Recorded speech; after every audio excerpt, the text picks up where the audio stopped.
let me just set the scene for you. Here in rainy, cold Britain, myself and David Price are on our Zooms at the moment with autumnal lighting. I think, David, you're in your bedroom, are you? I'm in a little office at home. It's quite... feels a bit, both of it feels a bit bleak, doesn't it, for us?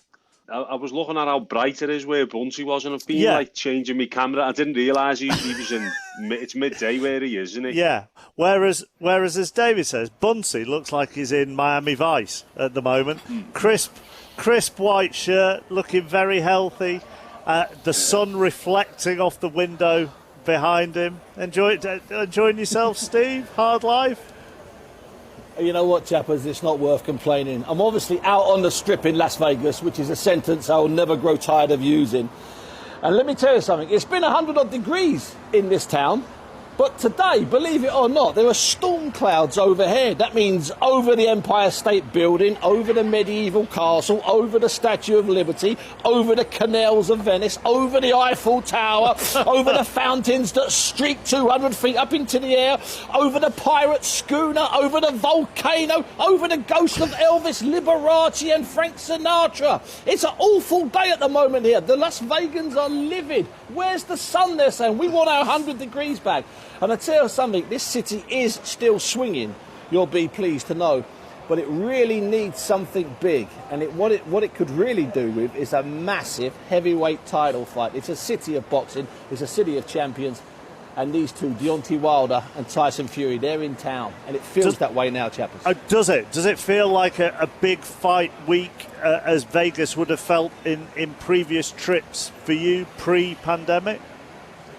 Absolutely. I mean, there used to be a test that the journalists have been using since about the 40s, where they get in a taxi at the airport or at the port, and the first thing the guy says who's driving the taxi, and he's always got a New York accent, even if they happen to be in Chile or Australia, he's always got a New York accent, and he says to them, you're in town for the fights. Well, that stopped many, many years ago, I can assure you. You know, I was here for Floyd Mayweather and Manny Pacquiao, the fight that generated $500 million, and the taxi drivers didn't know it was on. So forget the taxi drivers. I'm going to take my cue from people you wander around. Now, there's no Brits here, so there's no chance of people hailing me down for a selfie. But you walk past people and you're hearing snippets of it. You're hearing talk. You're hearing chat. You're hearing fury. And we're just about, in the next 5 or 6 hours, my time, whilst you go to bed, I'll be coming alive. We're just about to get ready for the grand arrivals, where the two boxers arrive half an hour, separated by half an hour in time. And they come into the grand hall at the MGM in Las Vegas, and it's an opulent hall. Basically, it's a very fancy reception, but don't tell anybody that, because there's a lot of marble. And that's when it kicks in. Tomorrow it's the head-to-head, and it rolls on from there. And I can assure you, this is going to be very lively. It's going to be classic. It's going to be really classic Tyson Fury, to be honest with you, chappers. David, for you, where is Tyson Fury at the moment? I think he's about to come into his prime as a fighter, and also as a man. You know, it's well documented heavyweights reach the prime at a later age, and you know, some have reached the prime late 30s and even early 40s in the heavyweights. Some fighters like Vitaly Klitschko's, people like that, have gone on that long. But I think Tyson Fury turned professional at a relatively young age, so he was 19 at the time. So he's been a pro 13 years, is it? 13 years being a pro. Just about to hit his prime, you know, and he's coming to the top of the mountain, and I think the longer he can stay there, the better for everyone. In the same way that Joshua's fight played out against a background of talk about Fury's fight will still take place against a background of Joshua, despite what happened to Joshua against Usyk. If you go back to 2012, David, and the British title and you and Fury and all the talk about trying to get you together back then, 9 years ago, how difficult is it to keep your focus when people are talking so much about a fight that isn't actually happening? Yeah, it's I was in a similar position to what AJ's in now, as in I lost, and the fight became less of a reality. So it was difficult for me to refocus on that fight, although it was still in my mind. It felt like it was a million miles away. So it was difficult for me mentally to to feel like I was going to get back to that fight, especially when I lost and then Tyson Fury continued to win. Now, Tyson Fury wins again at the weekend, which we expect him to. That fight in AJ's mind will probably feel like a long, long way away. But what history has proven in boxing, and one of them, I wish I knew then what I knew now, is that a couple of wins and a defeat's forgotten about, and the fight's as big as it ever was. If anything, it makes it more interesting, and it gives it a little bit more character, I suppose, to knowing that one of them at least has got them vulnerabilities. So, whereas for Tyson Fury, I can't speak from his side of the coin because he's just kept on winning. So he hasn't been in that position where he feels like, oh, I've lost that fight, it's gone. He feels like they've lost us that fight, it's gone. Now he has to go and focus on different avenues, which he's just carried on doing anyway. But he's carried on doing and stayed focused. That's the key thing here, is that he's been in this position in the past. He's stayed focused and he's just kept winning. And that's why I don't think he'll take his eye off the ball on Saturday, despite Joshua losing that big fight for them. When you last spoke to him, because you get on well now, don't you? I mean, you didn't years ago, but you get on well now. When did you last speak to him, and how did you find him? I last spoke to him when his little girl was in hospital in Liverpool, and I found him. He was obviously he was preoccupied with things that were going on with his daughter, but found him to be a lot more mature than obviously when he was younger, and he had a lot more to say, especially about me, and it was all business at the end of the day. He's a family man, and he recognises that I was a talented boxer myself, and he always supported me after the rivalry had gone, because even though the rivalry had gone, I was still competing, but we just knew we'd never fight because the levels had changed. And in the end, you'd have to admit that. But he seemed he was in a good place. We spoke about boxing, we spoke about the current boxing scene, his future in boxing, and he's got no intentions of letting up anytime soon, like I said. And it was good. It was good to see him in such a good place, especially given the circumstances at the time. Absolutely. I mean, you've been talking to him, Steve, out in Vegas, haven't you? Yeah, I have indeed. But just to lay a little bit of wallpaper over what Price is saying there. The baby was born premature, and it was then rushed to Alder Hey Hospital in Liverpool from Manchester. And Tyson and his wife and the rest of the family, including his father, Gypsy John, the boxer, and his brother, Tommy Fury, the Love Island fighter and contestant. And they kept a vigil either at the bedside or in the house that was provided by Alder Hey. And that was a constant vigil. And one of the things that kept Tyson going through that were these runs, these kind of Pied Piper runs that he kept doing through the streets in Liverpool. And at that time, there would be all these bizarre, on my boxing timeline on Twitter, there'd be all these bizarre pictures of I won't do a Scouse accent, I think I've just seen Tyson Fury run past my house. I'm in the car now chasing him. Then, of course, it was Tyson Fury. And he'd end these runs. I mean, David's a big lad. Dave's about 6 foot 13. Tyson's about 6 foot 14. So these big guys like that running through, small streets in Liverpool, that's going to catch on. No, I have been with him. And I found him more focused, more direct and more relaxed than I thought he would be. He looked in unbelievable shape. In fact, he was very thoughtful, and he was thinking, and he was looking at things, and he was looking at things differently. So I'd like to get a little bit of work in before I started talking to him. And the first thing I started talking to him about was the difference between being a champion and a great. I've always been aware of that. And like I said out there, anybody can win a belt on the night. But the difference in being a champion and a great is totally different. Totally different things. And I'm now a great, not just a champion. Because even if I never had any belts at all, I'd still be the biggest fight out there for all of them. What's getting you up in the morning? What's got you into this shape I find you here in Bob Arum's office in Las Vegas, where you're as determined and as focused and as slim as I've ever seen you in fight week? What motivates me? I'm getting asked this question a lot lately. It's definitely not a few quid, and it's definitely not winning any more fights. It's the fact that there's nothing else. There was a movie that I've watched many, many times. It's called Zulu. A young Michael Caine in it. And there was a young soldier, and he asked one of the generals, he said, "Why us? Why us?" And the old general said, "Because we're here, boy, and nobody else. That's why." Does it feel that way for you, that you're here? That's why. You just got to do it. That's why I'm doing it. Why am I doing it? Because I'm here and there's nobody else. And just me. And that's it. There's nothing else really matters. And that's the truth, Steve. I've known you long enough to not tell a load of lies. Yeah, that's true. We'll go back a long, long way to when I first started the old boxing. Why am I doing boxing? Because I can. And there's nothing else. And I don't enjoy anything else. I've got no other hobbies. I've got no other passions. I've got nothing. And after boxing, I'm going to be a very, very lonely, sad person, I think. Won't you try and find something to do? I've tried. You talked about Shane. I've tried. You talked about Shane having his animals and a bit of land, and other people have got different things, in life. Won't you try and? I've tried. I've tried everything. I've tried the animals. I've tried 4-wheel driving. I got a shotgun license. I tried clay pigeon shooting. I've done all that sort of stuff, and nothing turned me on. The only thing that I'm attracted to is this horrible game that I'm involved in, and going to train for a man who's going to try and knock your brains out. And with the power to do it. Yeah, not just him, any of them. You have to be a bit of a sick individual to be turned on by that, don't you? I look forward to it and love it.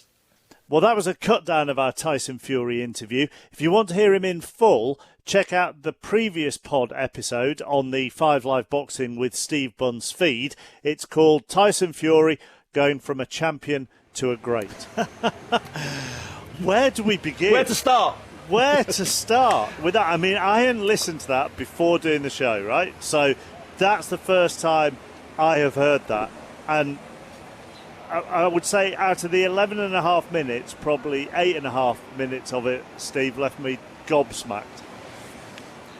Yeah, it was one of the ways to tell what sort of physical state Tyson Fury is in is how he sounds and how he is when you talk to him. He'd be a terrible poker player in the sense that when you sit down with him, you know if he's up for it, you know if he's fine physically, because he makes eye contact, because he engages, and because he gives you what we call gold. And what you had there, it's just, I was sitting there just like this. Young Jack, the producer's next to me. I could sense Jack quivering because we knew what we were getting was terrific stuff. And he just kept on going.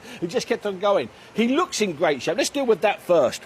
Because this time last week, by the way, chappers, or earlier in the afternoon, last Tuesday, Price and I were driving around Manchester in an open-top bus. You know this story. We were driving on the top deck of a bus, avoiding the rain, and we were wondering and talking what kind of state Tyson would be in, where his head would be, where he'd be physically. Well, I've got to tell you, when he walked in, he had a massive Versace long dressing gown on, the very long one, and he had a pair of furry slippers on, the type that you sort of, that women in Coronation Street used to wear in the 60s. Mad fluffy slippers, which were also, it's true. And he came in, and he was just glowing with health. His eyes looked clear, his voice sounded good.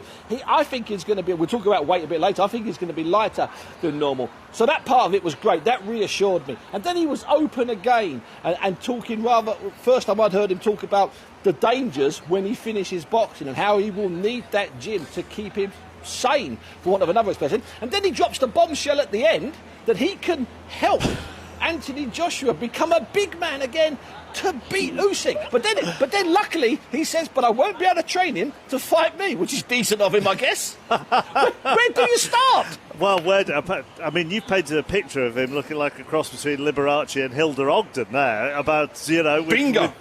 Yeah, exactly. Not that I'd necessarily say that to him, maybe. But let me go back to near the start of that interview then, David. Because I was thinking in Bunce's position here, I'm going to say, well, what are you fighting for? When he said, I'm not fighting for motivation, I'm not fighting for money, I'm not fighting to win, I'm now a great, so my place in the sports history is secure. And then when Steve went, well, what are you fighting for then? And he said, there's nothing else, I don't enjoy anything else. And my reaction listening to that was, uh-oh. That would worry me for the future. Yeah, I've always had that feeling about Tyson Fury. He's got everything, but he's got nothing as well, because without boxing, he's just admitted it himself. He'd struggle without it. That interview, by the way, was iconic. That was unbelievable. That interview, the content on that was unbelievable. But yeah, so I mean, it is worrying, but it's one of them, innit?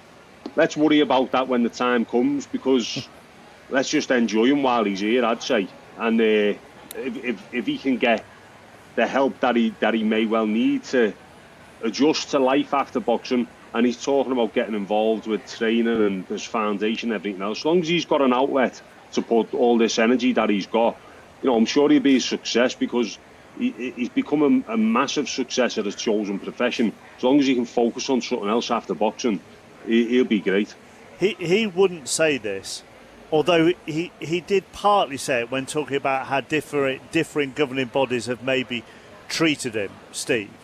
Do you still think that even though he's saying, I'm not fighting for motivation or money or winning, and I am a great, do you think that some part of him, even though he isn't admitting it publicly, is fighting for respect?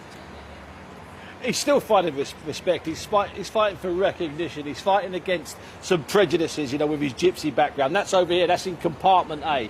And over here in compartment B, the really important compartment, that's the boxing compartment. And yes, he is fighting for respect there. Because this is what he did back in whenever it was 2015. He went to Vladimir Klitschko's back door in Dusseldorf. 50,000 people indoors, next to none of them cheering for Tyson Fury. And at that time, Klitschko wasn't considered old. He was on a run, I think, 9 years as a world champion, 16 or 17 defences, smashing up really good fighters. And he boxed his ears off. He was brilliant there. He was fearless. He was fantastic. He broke Klitschko's spirit that particular night. And no word of a lie, chappers. I made that joke about one belt was taken from him before the poached eggs the next morning. Well, that's not a joke. That's true. That an organisation, a sanctioning body based in New Jersey called the IBF, okay, over breakfast the next morning, his then promoter, Mick Hennessy, turned to me, leaned in close to my ear and said, I can't repeat it live on radio, they're going to nick his IBF belt. 24 hours later, they had. Because they were insisting he fight in about 6 weeks against one of their fighters in America. So they nicked his belt. And for some reason, that monumental night, and we did it live with Costello, who's obviously gone off to the zone now. We did it live at Richie Woodle as well. It was unbelievable. It was unforgettable. And I tell you what it was like. Sometimes you don't want to leave a football match, or you don't want to leave a rugby match. You just don't want to go, do you? You just don't want to leave. I remember when Southampton got beat by Arsenal in the Millennium Stadium, and I remember at the end, it was about an hour after the game, and there was a few of us still dossing around because we're Arsenal fans and we were enjoying victory. But I swear to you, I don't think one single person from Southampton had left, because they hadn't been there for about 35 years. They weren't leaving, chappers. They were not going home. Well, that's the truth. Well, it's a bit like that. It's a bit like that, we didn't want to leave that night in Dusseldorf. We wanted to stay there forever. We just wanted to be there. It felt that way. It felt like you were part of history. And I was really amazed when he still, I don't know what Pricey thinks, I still don't think he gets the respect for what he did that night in Germany, Dave. Yeah, no, I agree, Steve, because, I mean, a lot of the boxing spectators now, the typical armchair spectators, a lot of people, and they just want to see blood, guts, knockouts. They want to see the sexy side of boxing, but what they don't want to see is the sweet science of boxing, which is the art of hitting and not getting hit. And he had that off to a tee that night, and more the boxing purists will appreciate that. But the social media type of boxing follower who want to watch highlight, knockout reels, things like that, they're not going to be able to sit through 12 rounds of that. But that was the type of fight which was so absorbing, because you couldn't take your eyes off it. And although it did go 12 rounds, and he just bamboozled Klitschko, there wasn't much boxing action in the sense of the word, as in trades or exchanges. But if you look at the little intricate parts of it, anyone with a boxing brain will look at that and appreciate it massively. So he probably doesn't get it. He probably doesn't get the credit he deserves from the people who he shouldn't really have an issue with not getting credit with them. He gets the credit from the right people, I think, for that performance in particular. Talking about himself and Sugar Hill Stewart training Joshua for his rematch with Usyk, the way he said it, Steve, and you will know because you've been looking into his eyes, I sense that wasn't trying to be sensationalist, that he was being genuine. No, that was That was not only was it being genuine, you know, in this city of gambling, I'd have a 50-50 bet. He's already spoken to Joshua, which he didn't deny, just didn't admit. And I wouldn't be at all surprised if they've had a chat about it. Because what he said, I mean, when we were sort of wrapping up, I said, you know, because he wouldn't tell me what the specifics were. I said, what would you do? He said quite simply, I'd just make him big again. Which sounds like a joke because you can't blow up an 18-stone man into a 20-stone man. I know exactly what he means, and that's one of the things that Joshua didn't do that night at the Tottenham Hotspur Stadium, is he didn't fight like a big man. He didn't use all of those assets, all of that strength, all of that power, all of that height, all of that reach, all of that poundage. He didn't use it. So what Tyson Fury was saying was, I'd make him fight like a big man. And of course, that's exactly what Fury did against all advice, against all boxing sense last year when he got in the ring, not 200 metres from where I'm sitting here in Las Vegas, and bashed up and took the fight to Deontay Wilder, which was an absolute shock. And let me tell you something, Tappers, if anybody ever taps you on the shoulder in a pub and says, I knew Fury was going to do that night in the second fight, you know you're in the company of liars, because there was about 4 people. One of them's Gordon Ramsay, one of them's Gypsy John, one of them's Sugar Hill Stewart, and the other one's Tyson Fury, who knew exactly what was going to happen. That's a fact. Steve has mentioned the physical shape that he was in and mentioned it in that interview. David, do you think though you would still have some doubts just because of everything that he has been through over this year, really, whether it's testing positive for COVID, whether it's all the mental strain that he's been through with, as we've already talked about, the premature birth of his daughter and her being in Alderhay in August, and also just the general fact that he hasn't been in the ring for 1 year and 17 months. Yeah, I was concerned, to be honest. I had my doubts about the fight going ahead up until a couple of weeks ago, because I was with him not that long ago. But you've got to remember, we're in a day and age where fighters insist on having 12-week training camps or whatnot. But if you live the life of a professional boxer, how you should, 8-week training camps enough for a 12-round fight, especially someone who's boxed 12 rounds multiple times before, especially someone who's living the life for the last don't know how many years since he's got himself back into shape. He needs to train. That's his medicine every day for his mental health. He needs to train, so he's always in shape. And we spoke about how he was training smarter now, and he'd taken down the intensity in his training sessions, not having to walk out the gym feeling like rubbish because he's absolutely burnt the candle out. It's about training smart and doing the right training at the right time. And I think it's probably better that he's done a bit of a shorter camp anyway than maybe too long a camp.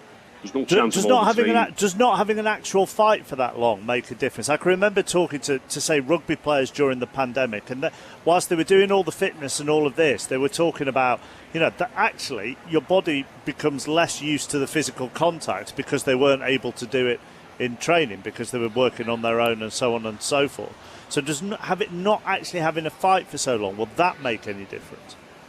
I think it would make a difference if Deontay Wilder would have had a fight in that time as well, which he hasn't. So I don't think it'll make a difference. And you're right, they're right in what they're saying, the rugby lads, and sparring is completely different from a boxing match. Your adrenaline levels are at a different level. You know, everything's different. Smaller gloves, no head guard, little bumps, little cuts. Your body goes a little bit soft, even though you've been sparring a lot. You need that ring fitness. But like I said, him and Deontay Wilder are in the same boat, so I don't think it's a concern. David, sorry, Chapman. Sorry, Bunsey, go on. Sorry, Chapman. That's absolutely crucial. That's absolutely crucial. Had Wilder had a 10-round fight, let's say in December last year, or 6 or 7 rounds, you know, a good workout earlier this year, I think it would have put Tyson Fury, with all of his advantages, at a disadvantage. So they're in exactly the same boat. They've both trained for fights. They've both got ready for fights. They've both been in camps for fights. They're at exactly the same level. Now, we always have a tendency in sport, not just in boxing, to skip ahead and look at what might be next and not just focus on the present. As Fury said to Steve Bunce, Alexander Usyk proved why that's a very dangerous game. He and Anthony Joshua out of the picture for the short term because they've got a rematch. Frank Warren has also said no Americans are in the picture at the moment. Expects Fury's next fight to be in the UK, so that could very well involve our next guest, Dillian Whyte, who is with us now on 5 Live Sport. Evening. How you doing, mate? You all right? I'm very well. Firstly, the pictures of you this week, and looking at you on Zoom here, you are in seriously good nick, aren't you? No, I'm just normal, just trying to get into shape, man, that's all. What are you shaking your head at, Steve? Because I knew as soon as you were about to praise him, I know Dillian really well. Dillian's going to say, "No, man, I'm just in normal conditions. I'm not doing anything special." No, Listen, I'm just trying to get Dillian- into shape, man. I'm a little fat lad trying to get into shape. Well, you don't look like a little fat lad to me on the picture I've seen. You're looking seriously good, Nick. Are you?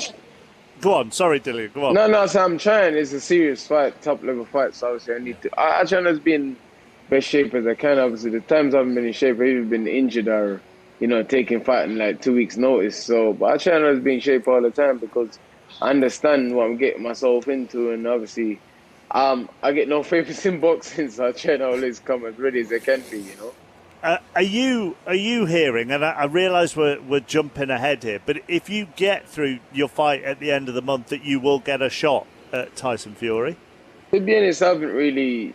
My team deal with it. I haven't really been bothering much with that. I really care about what they're doing and what they're not doing, because that's one of the worst things you can do in heavyweight boxing: overlook a fight and plan too far ahead, obviously. So that's why you have a team, and your team look after that. They're dealing with all the stuff behind the scenes, and I just try and focus on training and try and be ready, you know what I mean? Because it's a hard fight, it's a softball, it's a big softball as well. So, I need to make little adjustments. I've been focusing on that, really.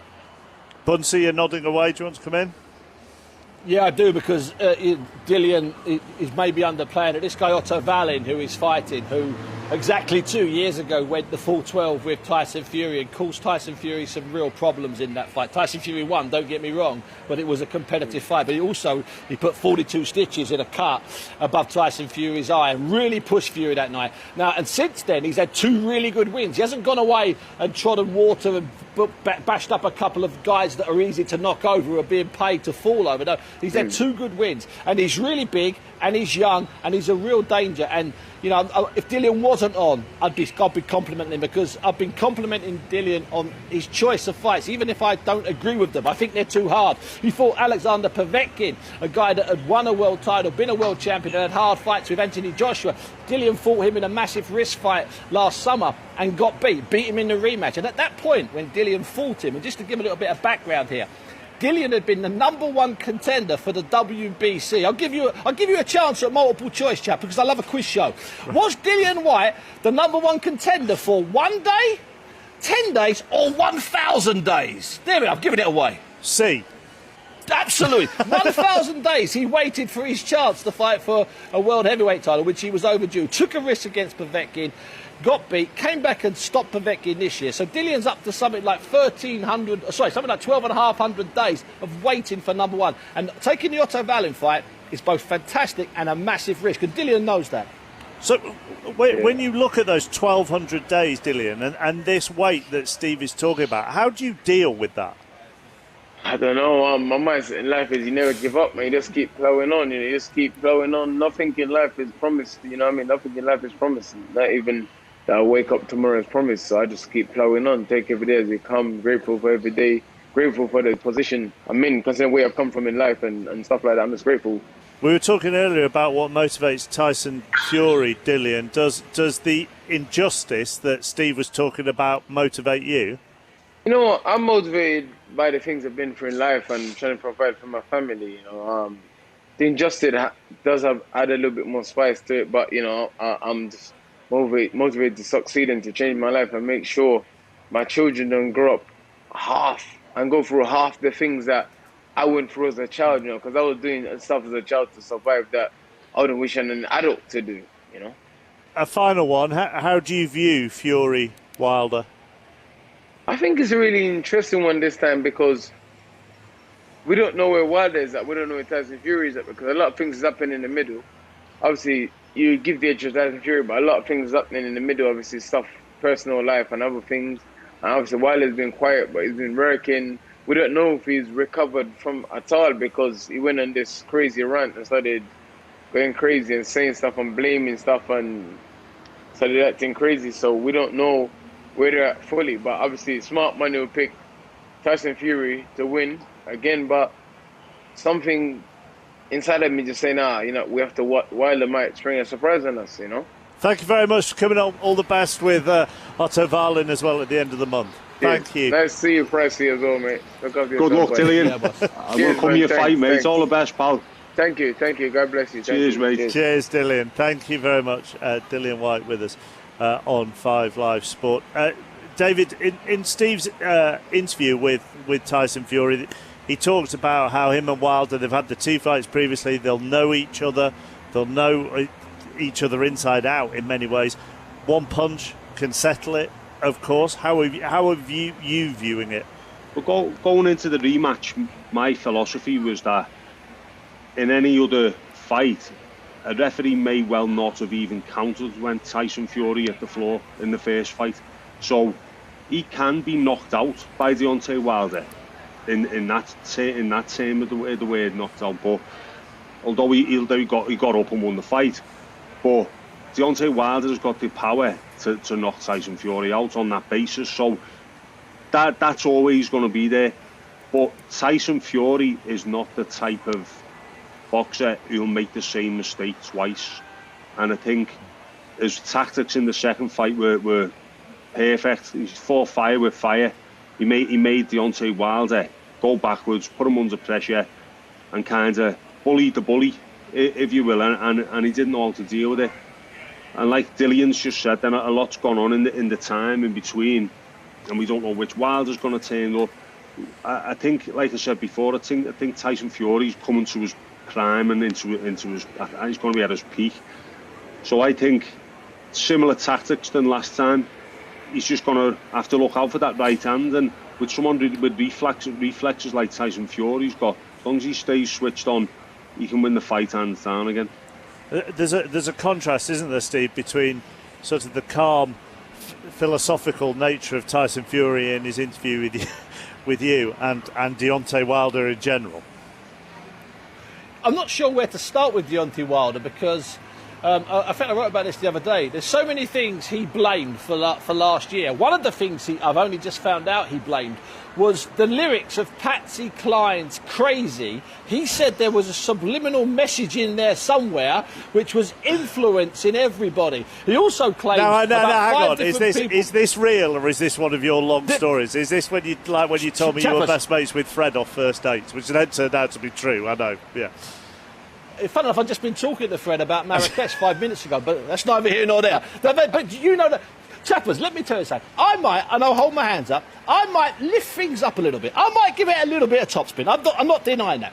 But everything I say will be true. And I am telling you, he has blamed an outfit that he wore that it was heavy. He has blamed his cornermen. He has blamed all sorts of people for sending messages, for poisoning his water, for doing stuff. And the latest one was the entrance song of Tyson Fury, Patsy Cline's Crazy. He said, as Tyson Fury came to the ring on that throne, singing his heart out, belting out Patsy Cline, one of my favourite karaoke songs, by the way, as he was belting it out, he said that was sending a subliminal message to Deontay Wilder, which affected him. I'm not inventing this, chappers. I'd love to come on here and tell you stories. I don't have to. I don't have to invent things in boxing. It's too crazy to invent. It's too wild to invent. It's the truth. Chappers, could I just tell you one thing quickly? Yeah. Where we are here, if you see me look distracted every now and again, the pair of you, it's not because I'm twitching. It's not because there's anything wrong with me. It's just that we're being invaded by pigeons, and there is a sign here that says it is unlawful to feed pigeons on public or private property, even though people are, and it is subject to a $1,000 fine. Wait for it. If you're caught feeding a pigeon where I am here, not kicking, feeding a pigeon, you can go to prison for 6 months. They're not joking with that sign. So that's absolutely true. So much so that when I had some toast earlier on and I dropped a bit of toast on the floor, I had to pick it up because that's the truth. I'm not going to prison. All the excuses from Wilder, David. I mean that tells you that, well, either he's putting on an act, or that tells you that there's someone who's not in the best frame of mind. Yeah, I don't think it's an act, because he's been doing it since. I don't know whether he was doing after the first fight to a degree, over the count maybe, but anyway, he's been definitely doing it since the second fight. So it's gone on too long to be an act. He really believes it himself. You know, sometimes people go that way. They'll lie that much to themselves. They end up believing it, and it's a bit of confirmation bias. It's called, isn't it? Where you'll tell yourself things to make you believe it, type of thing, and that's where he is at. So I think he's, instead of admitting to his mistakes and his shortcomings and trying to improve on what went wrong, he's not wrong. It's a bit narcissistic to think like that, and it's a dangerous game to play, because it's going to feel 10 times worse if it happens again, and all his beliefs have just been shattered. So it's definitely not an act. No, it's not an act. And what he did, Dave, he didn't blame the long count after the first fight, but he added the long count, as he called it, and the fact that Tyson should have been ruled out in the first fight. He added that to the litany of woes after the second fight. But there's two things he's not done, chappers. He's not mentioned, and it's really amazing that we seem to have overlooked this. It only came to me yesterday. Okay, the two things he's not done is look in the mirror at himself and say, perhaps it was you. But the real thing he's not done, and this is what Tyson just slipped this in to me yesterday. He said he's never been praised by Wilder for what he did. Now, if you, after being destroyed like that, don't acknowledge that the man that did it to you came up with a brilliant game plan, was a better fighter than you expected, you don't really have to praise him. You just have to list the stats, list the facts. He hasn't done that, and Price has hit the nail absolutely on the head. Is that it happened to him once, it's crushed him for over 17 months. He's been dreaming about it, living with it every night. If it happens again, I really feel for Deontay Wilder, and just he did jettison, he did sack the trainer who was really influential in Deontay Wilder's development. This is a former Olympic gold medalist and world champion called Mark Breland. He's the guy that actually threw the towel in, which of course was a subliminal message that Patsy Cline sent to Breland. I kid you not. So Breland was blamed for that. Breland's been sacked, and a guy who was part of the team anyway, but in the background, a former heavyweight called Malik Scott. He's been elevated to Deontay Wilder's right-hand man, go-to man. He's the man we've been watching films of Deontay Wilder and Malik Scott for the last 6 months. But here's an interesting point, and I'll be interested to see what David says about this. Deontay Wilder knocked Malik Scott out in 96 seconds a few years ago. I'm not sure I'm putting my faith as a big heavyweight in the hands of a guy that I sparked in 96 seconds. What say you, Mr. Price? Yeah, it's thinking outside the box a little bit, isn't it? I mean, Mark Breland was proven trainer, top trainer, took him all the way to the WBC title from a novice pro, probably one of the most novice boxers at the Beijing Olympics, and he's gone on to do much better than I ever thought he would, and he will have had a hell of a lot to do with that. Now, you don't know whether they're trying to think a little bit differently, think outside the box, and you know, you can never judge a trainer by how good a fighter he was, because the vast majority of trainers never really cut the mustard as a fighter. But Malik Scott's completely untested as a trainer, so it's very experimental what they're doing. I don't know whether he's even worked a corner before. It's very experimental. But if they've gelled on a personal level and on a boxing level, then you've got to respect it and see how it plays out. I want to get one line on Liam Smith against Anthony Fowler shortly, but and with the caveat that this might change over the week when you see the fighters, when you hear them, and so on and so forth. What are your predictions for this, Steve? My prediction changed yesterday. I fancied Tyson, but I wasn't absolutely convinced. After having seen him yesterday, I'm absolutely convinced. I think we get a repeat, almost a punch for punch, round for round repeat of what we had last February. I can't tell you how good he looked, Pricey. David? Great to hear, Steve, yeah. I'm going to go with another Fury win again. I think it'll just be a sustained beating late stoppage. I think Wilder will start quick, and then Fury will just take over in the mid to late rounds and stop him. So on Saturday night, we have commentary on 5 Live Sports Extra from 10 o'clock on the two local lads in Liverpool, Liam Smith against Anthony Fowler. An opportunity for both to reignite their careers, Steve?